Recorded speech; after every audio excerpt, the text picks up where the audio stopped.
Okay, so let's look at sunlight next. Because Mars is 1.5 times further from the sun than the Earth, it receives less sunlight. And this means that the planet is colder, solar energy is less efficient, and it's more difficult to grow crops. So looking at temperature first, just like on Earth, the temperature varies widely across the planet. But the average temperature is minus 63 degrees Celsius. This is compared to an average temperature of 14 degrees Celsius on Earth. Now this might not sound very comfortable, and I'm sure it wouldn't be, but it's not so bad when you compare it to the average temperature on the other planets in the solar system. Mars is also tilted on its axis at an angle very similar to Earth's, and this means that it has similar seasons every year. And this also explains why, just like on Earth, the poles at Mars are much colder than the areas around the equator. During their winter months, the poles don't see much sunlight, whereas the equator receives a lot of sunlight throughout the year. So why is sunlight so important? Well, it's important for warmth and for the physical health of humans on Mars. It's also important for their mental health and, of course, for growing food and for collecting solar energy. So looking at solar energy, as we said, Mars receives less sunlight. Mars receives the most sunlight midsummer at the equator at noon, but that sunlight is still only equal to what we'd receive here in Wales on an early morning in mid-March.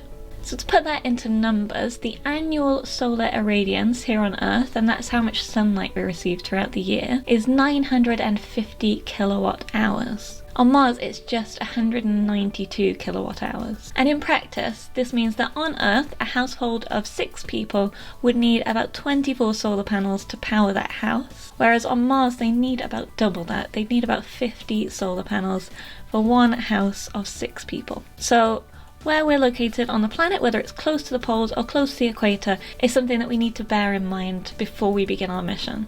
So now let's look at the resources available for settlers on Mars. So when we're choosing a landing site on Mars, we need to consider whether it can provide us with soil we need to grow crops, with materials we need for building, and water. Let's look at soil first.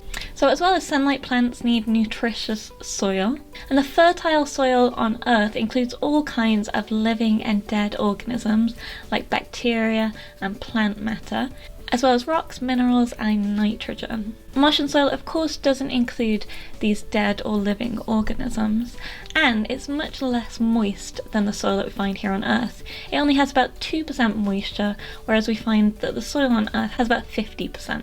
Mars' soil also naturally contains a high amount of chlorine, which is toxic to plants and humans. But NASA scientists found that with a little bit of work, they could get plants to grow in the Martian soil, so this isn't a lost cause yet.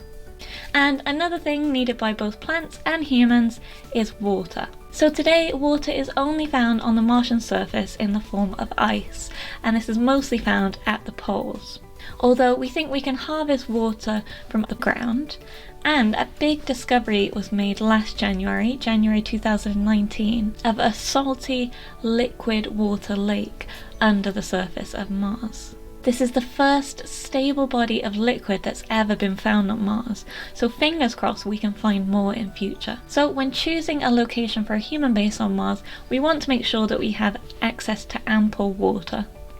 So speaking of water, Mars' watery past is one of the main topics that draws scientists to study the planet, along with the search for alien life and a hope to understand how the planets in our solar system formed. So evidence collected by rovers and by satellites already sent to Mars have revealed that it used to be a watery planet similar to our own.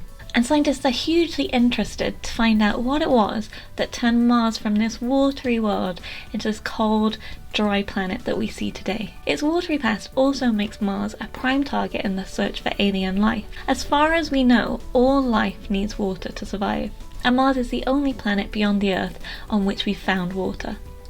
Now Mars' lakes, riverbeds and ocean floors are interesting to human settlers for another reason. They're a rich source of clay. Now clay is a material that is often formed when rocks come into contact with steam or with water, and it's a valuable building material on Mars.